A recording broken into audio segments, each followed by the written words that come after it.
Hi friends, എല്ലാവർക്കും ചാനലിലേക്ക് സ്വാഗതം. ഇന്ന് നമുക്ക് കോഓപ്പറേറ്റീവ് ലോയിലെ annual general body meeting, special general body meeting, government nominees എന്നിവ നോക്കാം. Section 29 annual general body meeting. Financial year അവസാനിച്ച് 6 മാസത്തിനുള്ളിൽ ആനുവൽ ജനറൽ ബോഡി മീറ്റിംഗ് വിളിച്ചുകൂട്ടിയിരിക്കണം. ഇതിൻ്റെ പൊതുവായ ചുമതലകൾ: ബഡ്ജറ്റ് അപ്രൂവ് ചെയ്യുക, ആനുവൽ റിപ്പോർട്ടും ഓഡിറ്റ് റിപ്പോർട്ടും വിശകലനം ചെയ്യുക, സബ്സിഡിയറി ഓർഗനൈസേഷൻ ഉണ്ടെങ്കിൽ അതിൻ്റെ റിപ്പോർട്ടുകൾ വിശകലനം ചെയ്യുക, ബൈലോ അമെൻമെൻറ്റ് ഉണ്ടെങ്കിൽ അമെൻമെൻറ്റ് ചെയ്യുക, സൊസൈറ്റിയുടെ പ്രവർത്തനത്തിൽ എന്തെങ്കിലും കുറവോ നഷ്ടമോ സംഭവിച്ചിട്ടുണ്ടെങ്കിൽ അത് വിലയിരുത്തി അത് റെഡ്യൂസ് ചെയ്യാൻ വേണ്ടിയിട്ടുള്ള പരിപാടികൾ ആവിഷ്കരിക്കുക, ഡിസ്പോസൽ ഓഫ് നെറ്റ് പ്രോഫിറ്റ് തുടങ്ങി നിയമാവലിയിൽ പറഞ്ഞിട്ടുള്ള കാര്യങ്ങളുടെ വിശകലനത്തിന് വേണ്ടിയിട്ടാണ് ആനുവൽ ജനറൽ ബോഡി മീറ്റിംഗ് വിളിച്ചുകൂട്ടുന്നത്. രജിസ്ട്രാർക്കോ രജിസ്ട്രാറിൻ്റെ ഓതറൈസ്ഡ് പേഴ്സണോ ആനുവൽ ജനറൽ ബോഡി മീറ്റിങ്ങിൽ പങ്കെടുക്കുവാനുള്ള അവകാശമുണ്ട്. ഒരു സഹകരണ സംഘം നിശ്ചിത സമയത്തിനുള്ളിൽ ആനുവൽ ജനറൽ ബോഡി മീറ്റിംഗ് വിളിച്ചു കൂട്ടിയില്ലെങ്കിൽ രജിസ്ട്രാർക്കോ രജിസ്ട്രാർ ഓതറൈസ് ചെയ്ത പേഴ്സണോ കാലാവധി കഴിഞ്ഞിട്ട് 90 ദിവസത്തിനുള്ളിൽ ആനുവൽ ജനറൽ ബോഡി മീറ്റിംഗ് വിളിച്ചുകൂട്ടാം.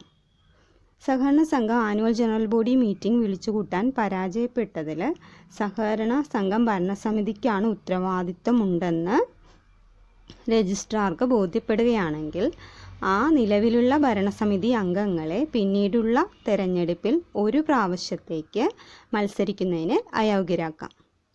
ഇത്രയും കാര്യങ്ങളാണ് ആനുവൽ ജനറൽ ബോഡി മീറ്റിംഗിൽ പറഞ്ഞിട്ടുള്ളത്. Section 30 and rule 36 special general body meeting. ഒരു സഹകരണ സംഘത്തിന് എപ്പോൾ വേണമെങ്കിലും സ്പെഷ്യൽ ജനറൽ ബോഡി മീറ്റിംഗ് വിളിച്ചുകൂട്ടാവുന്നതാണ്.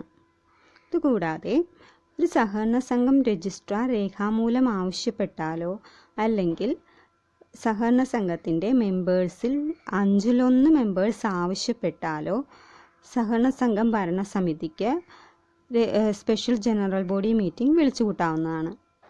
ഇങ്ങനെ രജിസ്ട്രാറോ മെമ്പേഴ്സോ ആവശ്യപ്പെട്ട് 1 മാസത്തിനുള്ളിൽ ഭരണസമിതിക്ക് സ്പെഷ്യൽ ജനറൽ ബോഡി മീറ്റിംഗ് വിളിച്ചുകൂട്ടാൻ സാധിച്ചില്ലെങ്കിൽ രജിസ്ട്രാർക്കോ രജിസ്ട്രാർ അധികാരപ്പെടുത്തിയ ഒരു ഉദ്യോഗസ്ഥനോ special general body meeting വിളിച്ചുകൂട്ടാവുന്നതാണ്.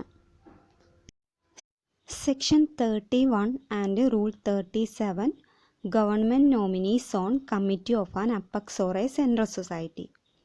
Apex സൊസൈറ്റിയിലേക്കും സെൻട്രൽ സൊസൈറ്റിയിലേക്കും നോമിനേറ്റ് ചെയ്യാവുന്ന ഗവൺമെൻറ് നോമിനീസിനെ കുറിച്ചാണ് സെക്ഷൻ 31 റൂൾ 37 പറയുന്നത്. അതായത് the government or any specified authority shawl have the right to nominate not more than 2 persons to the committee of an apex or central society. Apex സൊസൈറ്റിയുടെയും central സൊസൈറ്റിയുടെയും കമ്മിറ്റിയിലേക്ക് 2 മെമ്പേഴ്സിനെ nominate ചെയ്യാനുള്ള അധികാരം ഗവൺമെൻറ്റിനുണ്ട്. 2ൽ കൂടാൻ പാടില്ല, നോട്ട് മോർ ദാൻ 2 persons. ഇത് അപ്പെക്സ് സൊസൈറ്റിയിലേക്ക് നോമിനേറ്റ് ചെയ്യുന്നത് ഗവൺമെൻറ്റും സെൻട്രൽ സൊസൈറ്റിയിലേക്ക് നോമിനേറ്റ് ചെയ്യുന്നത് രജിസ്ട്രാറുമാണ്. അതുകൊണ്ടാണ് സ്പെസിഫൈഡ് അതോറിറ്റി എന്ന് പറഞ്ഞിരിക്കുന്നത്. അപ്പോൾ അപ്പെക്സ് സൊസൈറ്റിയിലേക്ക് ഗവൺമെൻറ്റാണ് ഗവൺമെൻറ് നോമിനീസിനെ നോമിനേറ്റ് ചെയ്യുന്നത്. സെൻട്രൽ സൊസൈറ്റിയിലേക്ക് രജിസ്ട്രാറാണ് ഗവൺമെൻറ് നോമിനീസിനെ നോമിനേറ്റ് ചെയ്യുന്നത്. ഇനി ഇങ്ങനെ നോമിനേറ്റ് ചെയ്യണമെങ്കിൽ ചില കണ്ടീഷൻസ് പാലിച്ചിരിക്കണം. First one, subscribed to the share capital of an apex or a central society. Apex സൊസൈറ്റിയുടെയോ സെൻട്രൽ സൊസൈറ്റിയുടെയോ ഷെയർ ക്യാപിറ്റൽ സബ്സ്ക്രൈബ് ചെയ്തിരിക്കണം, പർച്ചേസ് ചെയ്തിരിക്കണം. Next, assisted indirectly in the formation of the share capital of apex or central society. Apex സൊസൈറ്റിയുടെയോ central സൊസൈറ്റിയുടെയോ share capital സമാഹരിക്കുന്നതിന് indirectly ആയിട്ട് government assist ചെയ്തിരിക്കണം.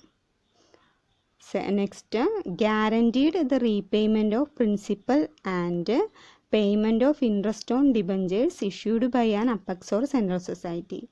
Apex സൊസൈറ്റിയോ central സൊസൈറ്റിയോ ഇഷ്യൂ ചെയ്ത ഡിബഞ്ചറിൻ്റെ പ്രിൻസിപ്പൽ എമൗണ്ടും ഇൻട്രസ്റ്റിൻ്റെയും റീപേയ്മെൻറ്റിന് ഗ്യാരൻറ്റി നൽകിയിരിക്കണം.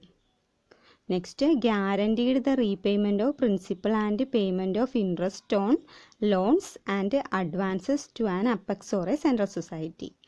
അപ്പക്സ് സൊസൈറ്റിയോ സെൻട്രൽ സൊസൈറ്റിയോ എടുത്ത ലോണിൻ്റെ മൊത്തം തുകയും അതിൻ്റെ ഇൻട്രസ്റ്റും റീപേയ്മെൻറ്റ് ചെയ്യുന്നതിനുള്ള ഗ്യാരൻറ്റി ഗവൺമെൻറ് നൽകിയിരിക്കണം. ഇത്രയും 4 കാര്യങ്ങൾ പാലിച്ചിട്ടുണ്ടെങ്കിൽ ഗവൺമെൻറ്റിന് ഒരു അപ്പക്സ് സൊസൈറ്റിയിലോ സെൻട്രൽ സൊസൈറ്റിയിലോ നോമിനീസിനെ നോമിനേറ്റ് ചെയ്യാവുന്നതാണ്.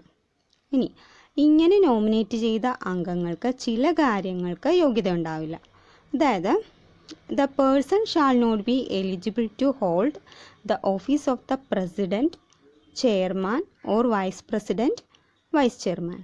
അതായത് ഇങ്ങനെ തിരഞ്ഞെടുത്ത നോമിനേറ്റ് ചെയ്ത ഗവൺമെൻറ് നോമിനീസിന് കമ്മിറ്റിയിലെ പ്രസിഡൻറ്റ് ചെയർമാനോ ആകാനായിട്ടോ അല്ലെങ്കിൽ വൈസ് പ്രസിഡൻറ്റോ വൈസ് ചെയർമാനോ ആകാനായിട്ടുള്ള യോഗ്യത ഉണ്ടാവില്ല.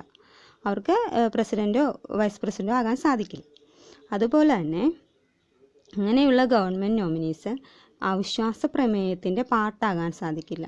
ഇപ്പോൾ കമ്മിറ്റിയിൽ അവിശ്വാസ പ്രമേയം വെച്ച് കഴിഞ്ഞാൽ അതിൽ പാർട്ടാകാനോ അതിൽ വോട്ട് ചെയ്യാനോ ഉള്ള അധികാരം ഗവൺമെൻറ് നോമിനീസിന് ഉണ്ടാവത്തില്ല.